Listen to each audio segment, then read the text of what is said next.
If something is still breathing in a storm like this, you don't leave it outside. The wind hit the farmhouse like a freight train, rattling the loose panels along the barn and pushing fine needles of ice against every window. Caleb Hayes stood in the dim glow of his kitchen, one hand wrapped around a chipped ceramic mug that had long since gone cold, listening to the old weather radio crackle out another warning he didn't need. Temperatures had dropped below -10 degrees Fahrenheit, and the gusts were strong enough to peel paint off metal. Out here, at the edge of the settlement, storms didn't just pass through. They tested what was left standing. A sharp metallic clang echoed from somewhere beyond the back fence, cutting through the howl of the wind. Caleb's eyes shifted toward the door. He held still for a moment, counting the seconds, waiting to see if it was just the storm pulling at something loose. The sound came again, softer this time, followed by a faint scraping that didn't belong to the rhythm of the weather. He set the mug down beside the empty chair across from him, the one that hadn't been moved in over 2 years, and reached for his coat. The porch light flickered as he stepped outside, boots crunching against a thin layer of ice already forming over the packed dirt. The cold hit him instantly, biting through the seams of his jacket, making each breath feel sharp and deliberate. His barn sensors had been unreliable all week, throwing errors every other hour, but instinct pushed him forward anyway.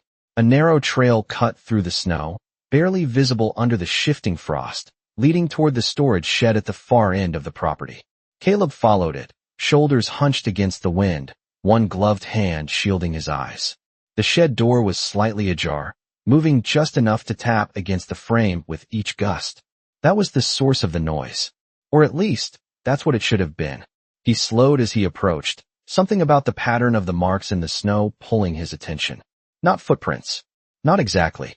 The trail looked dragged, uneven, interrupted by small, shallow impressions that didn't match any animal he knew. Caleb reached the door and pushed it open. The hinges groaned, protesting the cold. Inside, the air felt even stiller, thick with the faint scent of coolant and grain. For a second, he saw nothing but stacked crates and coiled cables in the dim emergency light. Then something moved. Not fast, not threatening, just a slight shift near the back wall, where the shadows were deeper. Caleb's gaze locked onto it. A hand, slender, not human. It clung weakly to the edge of a storage crate, pale against the metal, trembling with effort. He didn't step back, didn't reach for a weapon. He just stood there, the wind still screaming behind him, and realized that whatever had made it this far through the storm hadn't come here by accident. Another shape became visible as his eyes adjusted. A figure curled tightly around something smaller, shielding it with the last bit of warmth it had left. The smaller shape let out a faint, uneven breath. Caleb exhaled slowly, the cold air leaving his lungs in a visible cloud, and for a brief moment, the storm outside didn't matter as much as what was inside that shed. He took one step forward, then another, and without asking a single question, he pulled off his gloves and reached for the door to close it behind him. Caleb did not speak as he crossed the shed, because anything louder than a breath felt like it might break whatever fragile balance was keeping them alive. The emergency light above flickered once, casting a pale blue glow over the figure curled against the wall, and he saw more detail now that he was closer. The woman's skin carried a faint, muted sheen beneath the frost that clung to it. Not quite blue, not quite silver, like something that reflected light differently than it should. Her arms were wrapped tightly around the smaller form in her lap, fingers stiff, trembling, refusing to let go even as exhaustion dragged them down. The child's breathing was uneven, shallow, each inhale barely strong enough to fog the air. Caleb crouched slowly, keeping his movements deliberate, predictable. "Hey," he said, his voice low and steady, the same tone he used on skittish livestock during a storm. "You made it this far. That means you are not done yet." The woman's head shifted just enough for one eye to open. It was brighter than he expected, catching the weak light in a way that felt almost reflective, like polished glass. She did not understand the words, not fully, but she understood the tone. Her grip tightened instinctively, her body angling to shield the child more completely. A thin shard of metal rested loosely in her other hand, its edge dulled, more tool than weapon, but she raised it anyway, the motion slow and unsteady. Caleb did not reach for it. He did not even look at it for more than a second. Instead, he lowered himself further until he was closer to their level, placing his empty hands where she could see them. "I am not here to take anything from you," he said. "I am here because it is too cold out there." The wind slammed against the outer wall, a long, hollow thud that seemed to vibrate through the metal floor beneath them. The child flinched at the sound, a faint, strained whimper escaping before the woman pressed her face closer, murmuring something soft and rhythmic in a language Caleb did not recognize. It sounded like reassurance. It sounded like fear wrapped in something gentler. Caleb reached up and shrugged off his coat, the heavy insulated fabric already losing heat the moment it left his shoulders. He hesitated only long enough to meet her gaze again, giving her time to refuse. She did not lower the metal shard, but her arm wavered, the strength behind it fading. That was enough. He moved slowly, draping the coat over the child first, tucking it around the small body with careful, practiced motions. The difference was immediate. The child's breathing deepened by a fraction, the shallow tremor easing just enough to notice. The woman's eyes tracked every movement, sharp despite the exhaustion, as if memorizing each action for later judgment. Caleb pulled off one glove with his teeth and reached out, pausing just before touching the child's forehead. He glanced at her again. "I need to check," he said quietly. She did not understand the words, but she did not pull away. Her grip loosened by a degree that spoke louder than any agreement. His bare fingers met skin that felt far too warm for the surrounding air. Fever. Not mild. Not something that would pass on its own. Caleb exhaled slowly, the decision already forming before he finished the breath. The generator in the house had maybe enough reserve to run heat through the night if he rationed everything else. Maybe. The irrigation system would fail by morning if he diverted power. Crops would freeze. Months of work gone. He looked at the child again, at the way the small chest struggled to keep a steady rhythm, at the way the mother's entire body was built around protecting that one fragile life. Caleb nodded once, more to himself than to her, and shifted his stance. "All right," he murmured. "We are not doing this out here." He rose carefully and stepped back, giving her space, then reached for a thermal blanket from the nearest crate, shaking it open with a soft rustle. He wrapped it around both of them, securing it as best he could without forcing anything. Then he moved to the door and pushed it wider, letting in a slice of the storm that howled like it had been waiting. Caleb turned back, meeting her gaze one more time, and tilted his head toward the house beyond the blowing snow. "Come on," he said, his voice still calm, still steady. "If you stay here, you freeze. If you come with me, you have a chance." For a long second, nothing changed. Then, slowly, the metal shard lowered, slipping from her weakened grip and tapping softly against the floor. She did not trust him. Not completely, but she was out of options. And sometimes, Caleb knew, that was where trust started. The storm did not ease as they stepped out of the shed. It only shifted, the wind angling harder across the open yard and driving sheets of ice against Caleb's face as he led the way toward the house. Each step sank half an inch into the frozen ground beneath the thin layer of snow, boots crunching in a steady rhythm that he forced himself to keep slow and even. He did not look back at first, but he could hear them behind him, the faint, uneven movement of someone carrying more weight than their body could manage. After a few steps he stopped and turned. The woman had tried to stand on her own. It was clear from the way her knees trembled and the way the blanket dragged through the snow. The child was still wrapped tightly against her chest, hidden beneath the coat, but the effort of holding on was costing her what little strength she had left. Caleb closed the distance between them without hesitation this time. He raised his hands again, slower than the wind, slower than the moment, giving her the chance to refuse. She did not lift the shard again. She did not have the strength. Her eyes met his, searching, measuring, then flicked down to the child and back up again. That was the answer. Caleb stepped in carefully and adjusted the blanket, tightening it around the smaller body so the heat would not escape, then shifted his stance and eased one arm beneath the child, the other supporting the woman at her side. The contact was brief at first, cautious, but when she felt the stability, she leaned into it, just enough to keep from falling. They moved together after that, one slow step at a time, the house growing larger through the blur of blowing frost until the porch light finally cut through the storm in a steady amber glow. The door resisted when Caleb pushed it open, the frame stiff from the cold, but it gave with a sharp creak and a rush of warmer air spilled out to meet them. It was not truly warm, not yet, but compared to outside it felt like stepping into another world. He guided them inside and kicked the door shut behind him, the latch clicking into place as the storm was reduced to a distant, muffled roar. For a moment, everything went quiet except for the hum of the generator somewhere beneath the floorboards and the faint, uneven breathing of the child. Caleb moved quickly then, setting them down on the worn couch near the heater unit. The woman's legs nearly gave out the moment the pressure lifted, and he steadied her without thinking, lowering her gently until she could sit. The child shifted weakly under the coat, a small sound escaping that was closer to a sigh than a cry. Caleb crossed the room in 3 long steps and flipped the manual override on the heater. The unit responded with a low mechanical hum, then a soft, rising warmth that spread through the air in slow waves. He watched the power gauge dip slightly and held his breath for a second before it stabilized. Barely enough. It would have to be. He grabbed a clean towel from a nearby shelf and soaked it in warm water from the sink, wringing it out before returning to the couch.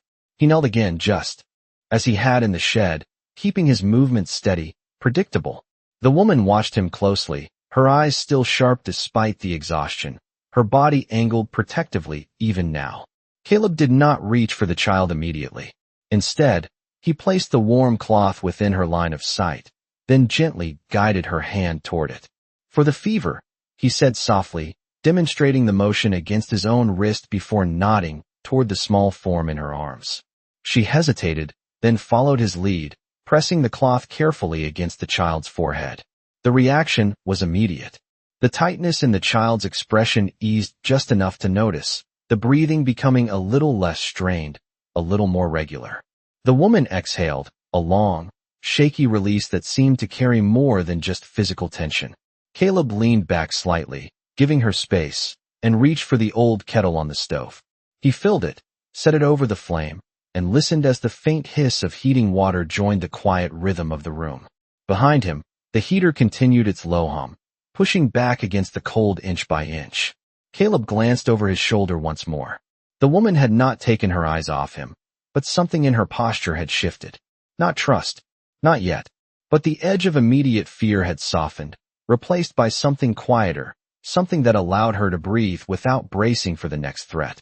Caleb nodded to himself and turned back to the stove, letting the silence settle between them, because sometimes the only thing stronger than fear was the simple proof that, for one night, they were not alone.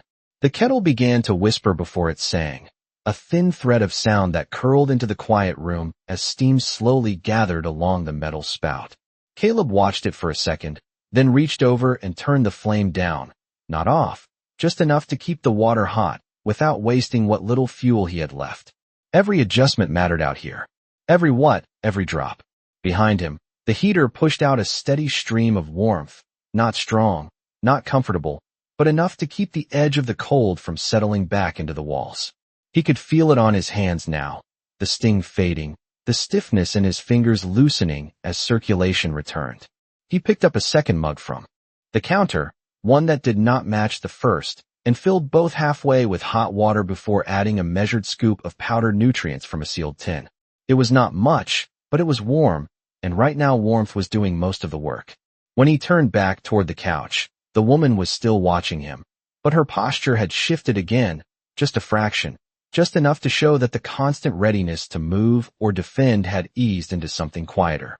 Not trust, not yet, but she was no longer expecting the worst in every second. The child lay wrapped in the coat and blanket, the small face partially visible now. The color had changed slightly, less ashen, though the fever still held on, visible in the faint sheen along the skin and the way the breaths came a little too fast. Caleb approached slowly and held out one of the mugs, stopping just within her reach. Warm, he said gently, tapping the side of the cup with his finger, then miming the act of drinking. She studied the liquid, then his face, then the child, as if weighing each possibility against something deeper than simple caution. After a moment, she shifted one arm, careful not to disturb the small body, and took the mug. Her fingers brushed his for less than a second. They were still cold, but not as cold as before. She brought the cup close, inhaled the rising steam, then took a small, measured sip. The reaction was subtle but unmistakable. Her shoulders lowered slightly, the tension in her jaw easing as the warmth spread. Caleb nodded once and stepped back, giving her space to decide the rest. He took the second mug for himself, but did not drink immediately. Instead, he moved to the small control panel near the wall and checked the power levels again. The generator output was holding, but just barely. If the storm lasted through the morning, the irrigation system would not come online. The crops would freeze solid in less than an hour without circulation. He knew that. He let the thought sit there for a moment, heavy and real, then set it aside. Some decisions were not about balance sheets. He turned back to the couch.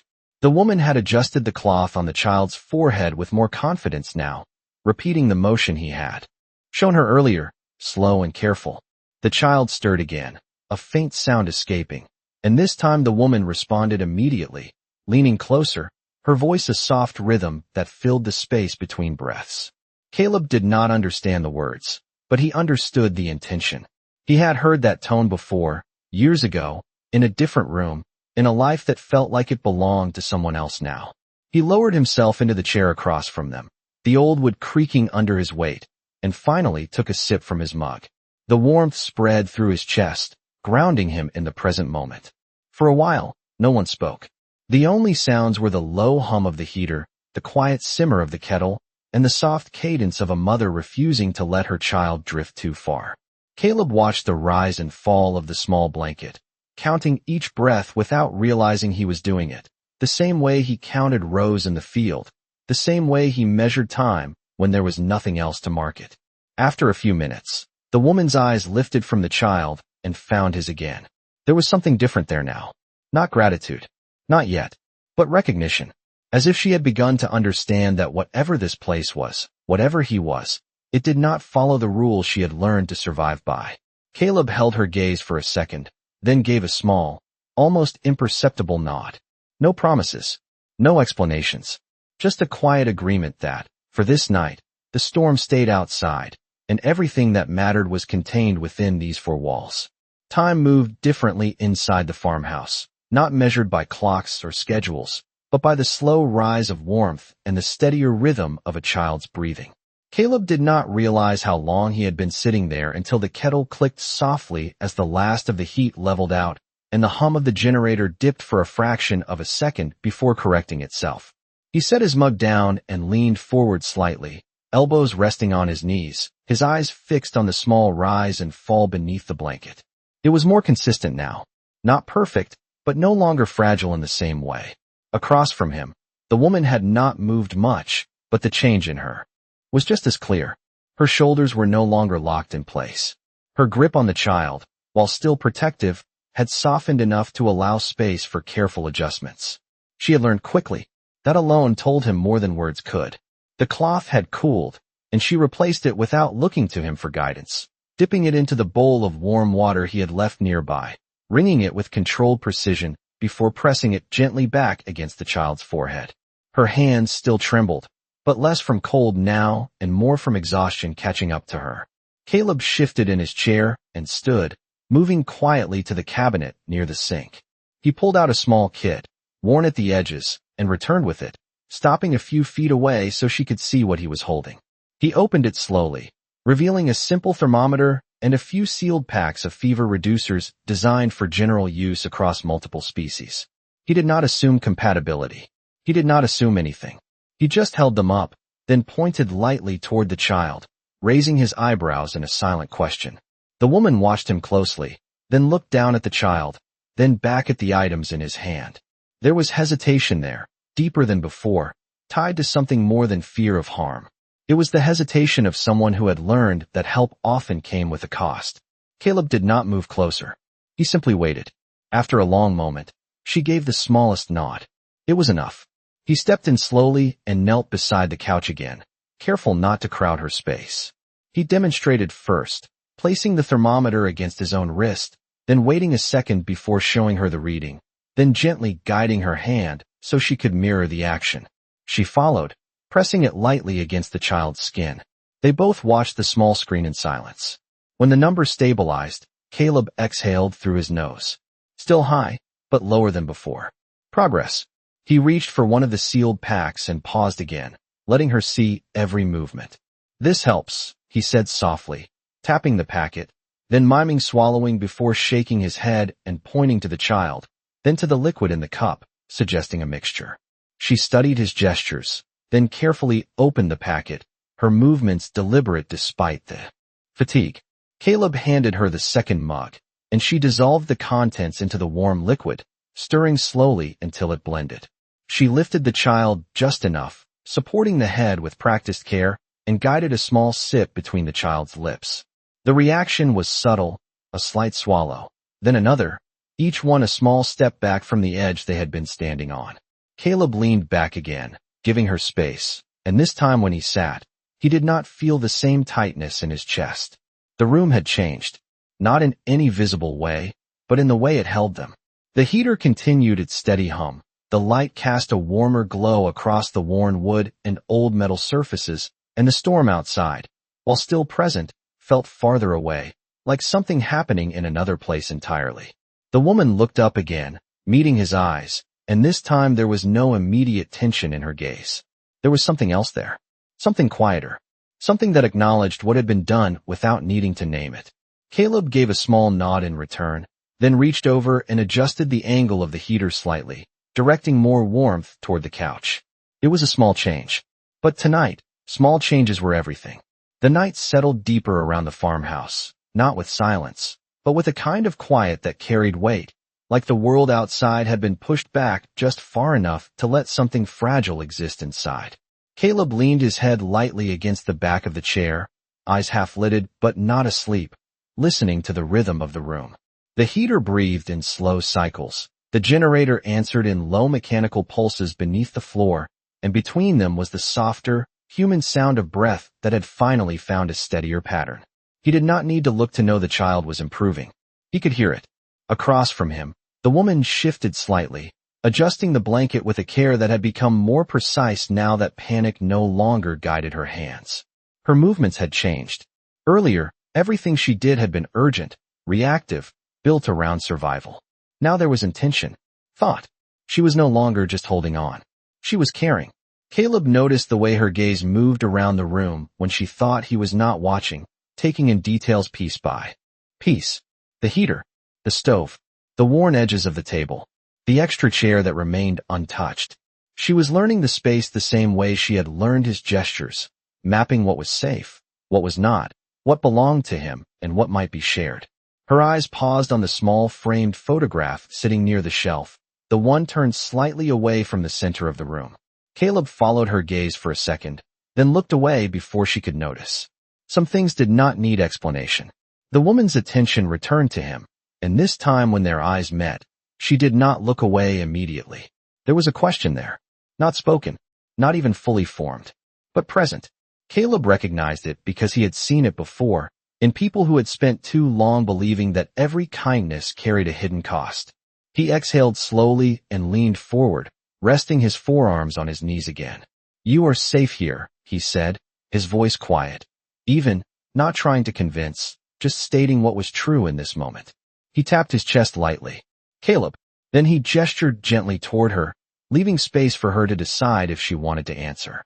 She watched him for a long second, as if weighing the exchange itself, then shifted slightly, careful not to disturb the child.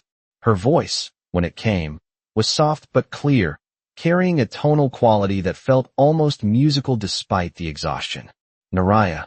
The name settled into the room like something that belonged there. Caleb nodded once. "Nariah," he repeated, slower, making sure he matched the sound as closely as he could.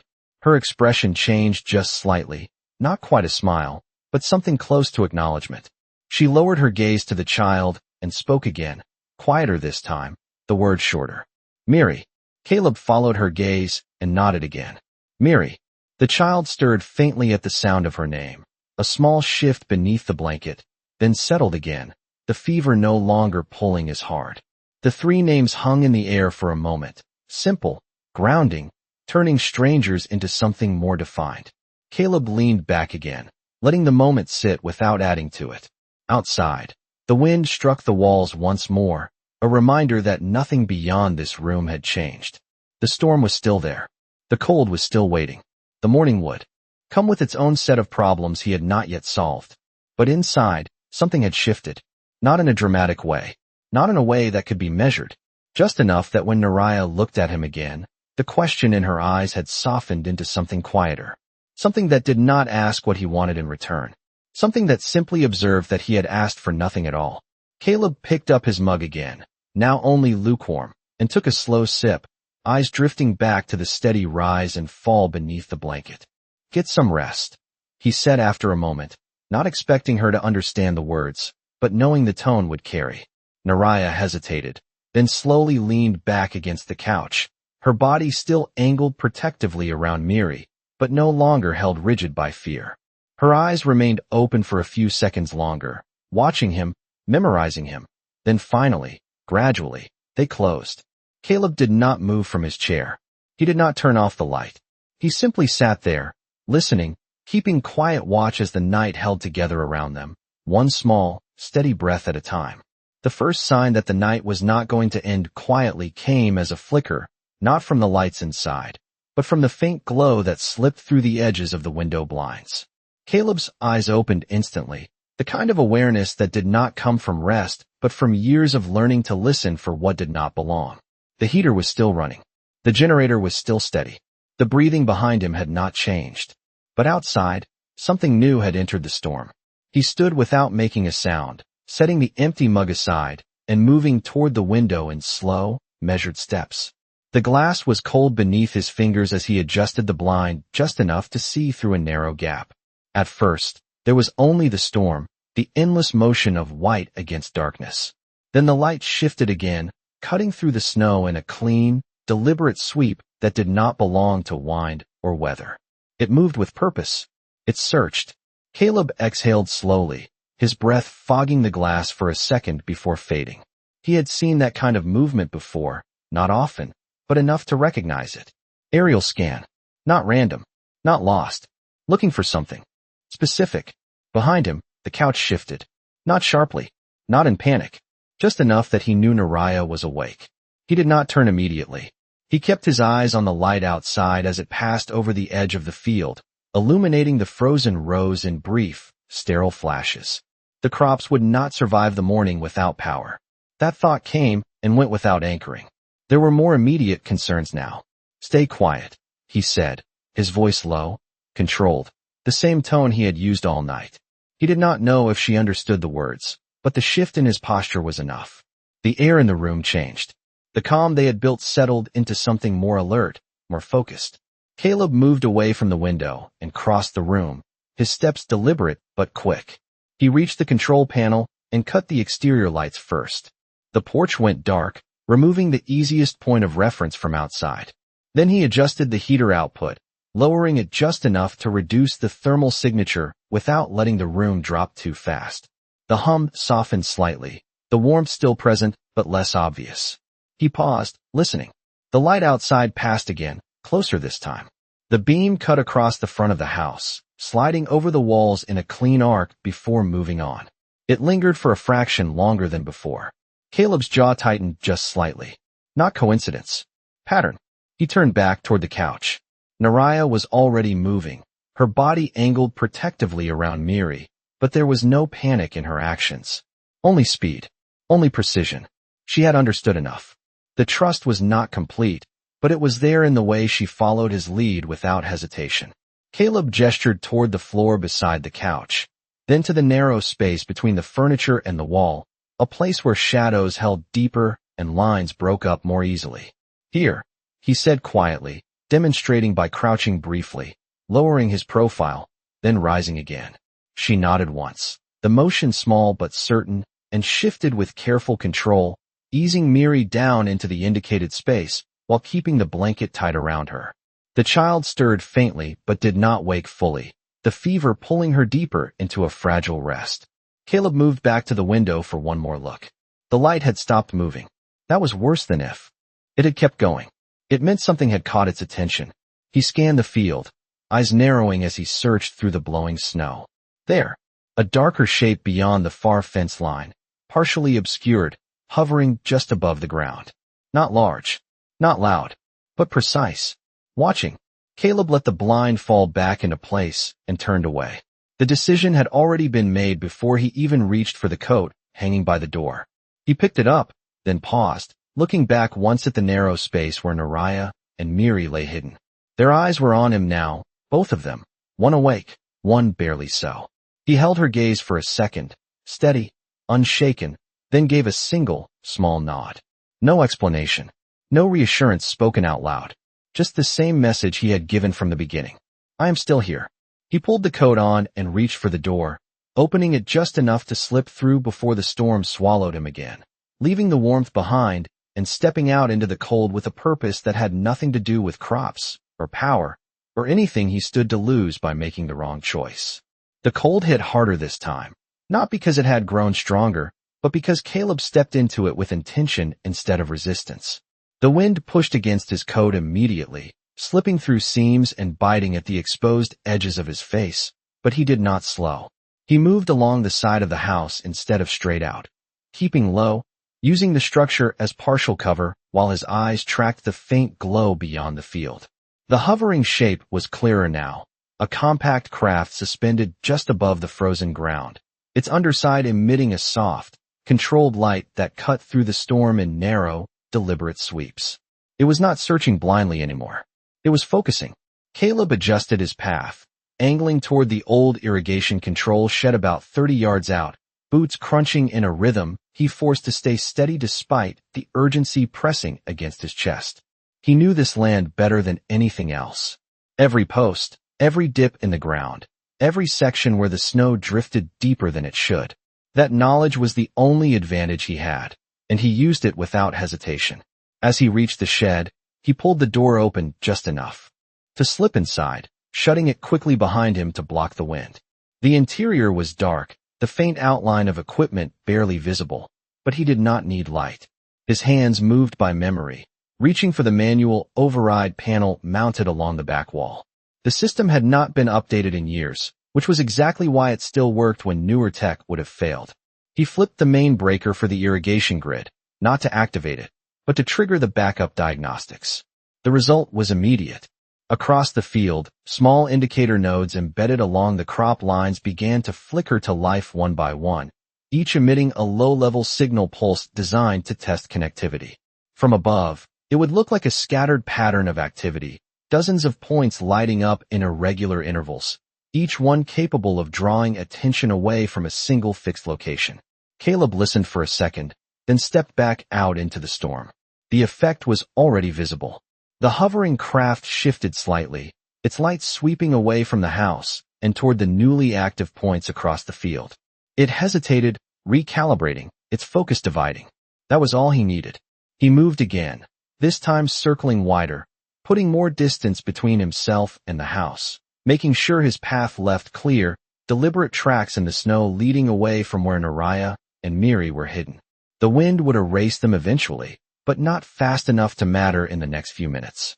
He reached the fence line and paused just long enough to look back. The house was barely visible now, its shape softened by the storm, its presence reduced to a darker shadow against the white. No light, no movement. Exactly as it should be. The craft responded again, lowering slightly, its attention drawn toward the signals and the fresh disturbance in the snow. Caleb exhaled slowly, the cold air burning his lungs as he turned and continued forward, increasing the distance step by step. Each movement was measured, intentional, guiding the focus away from the one place it could not return to. Behind him, unseen through the storm, the light shifted fully, committing to the new pattern he had created. Inside the farmhouse, the heater continued its quiet hum, the warmth holding steady in the small space where Naraya remained still, her body curved protectively around Miri, listening to the fading presence outside. She did not know what Caleb was doing. She did not need to. She had seen enough. The way he moved, the way he chose, the way he stepped into the cold without asking for anything in return. In her world, actions like that did not exist without purpose tied to power or gain. Here, in this small, fragile place on the edge of nowhere, she was beginning to understand something far more dangerous to everything she had been taught. Some beings did not act because they had to. Some acted because they chose to. And sometimes, that choice changed the direction of everything that followed. By the time Caleb turned back toward the house, the storm had begun to thin, not enough to reveal the sky, but enough that shapes started to return to the world instead of being swallowed by it. The wind had lost some of its sharp edge, and the light from the hovering craft no longer cut across the field with the same intensity. It had moved farther out now, its focus drawn away, chasing the scattered signals and the trail he had left behind. Caleb slowed his pace only when the house came back into view, its dark outline steady against the pale ground. No lights, no movement, just the quiet presence of something that had held its ground through the night. He approached from the side again, retracing his earlier path, careful to minimize any new disturbance in the snow near the entrance. When he reached the door, he paused for a second, listening. The heater's hum was still there, faint but steady. Inside, nothing had changed in a way that mattered. He opened the door just enough to slip through, closing it quickly behind him to seal the warmth back in. The difference was immediate. The air inside felt heavier now, warmer, carrying the quiet rhythm of breath and the soft mechanical pulse that had become the heartbeat of the room.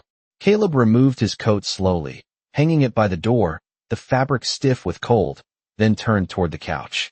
Naraya was awake.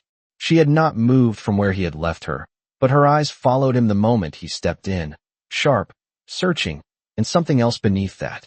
Not fear, not suspicion, something closer to understanding. Miri remained wrapped tightly in the blanket, her breathing now deeper, more stable, the fever no longer pressing as hard against her small frame. Caleb crossed the room and crouched down again, his movements as measured as before, as if nothing outside had required urgency at all. He reached out and adjusted the edge of the blanket, checking the warmth with the back of his hand, then nodded once, mostly to himself. Better. Nerea watched every motion, but she did not tense when he came close. Instead, she shifted slightly, making room without being asked, a small gesture that carried more meaning than any word she could have spoken. For a moment, neither of them said anything. The storm outside had faded to a distant presence, and in its place, a different kind of quiet settled in, one that did not press down but instead held space open. Caleb leaned back and sat on the floor beside the couch this time, close enough to feel the heat, far enough to give her room. He rested his arms loosely on his knees, his gaze drifting toward the small form between them. Naraya followed his gaze, then looked back at him. Her voice, when it came, was softer than before, not weakened, but changed. "You went out," she said slowly, the words shaped carefully, as if drawn from memory rather than habit. The language was not perfect, but it was close enough. Caleb glanced at her, then gave a small nod. "Had to," he replied simply. She studied him for a long second, then looked toward the door, as if she could still see through it, as if she could trace what he had done without witnessing it. Her hand moved gently over Miri's head, smoothing back strands of hair that had fallen loose. "They were searching," she said, quieter now. Caleb did not answer immediately. He did not need to. The absence of sound carried its own confirmation. Naraya's gaze returned to him, and this time, there was no question left in it. Only clarity. Only the quiet realization of what had been done.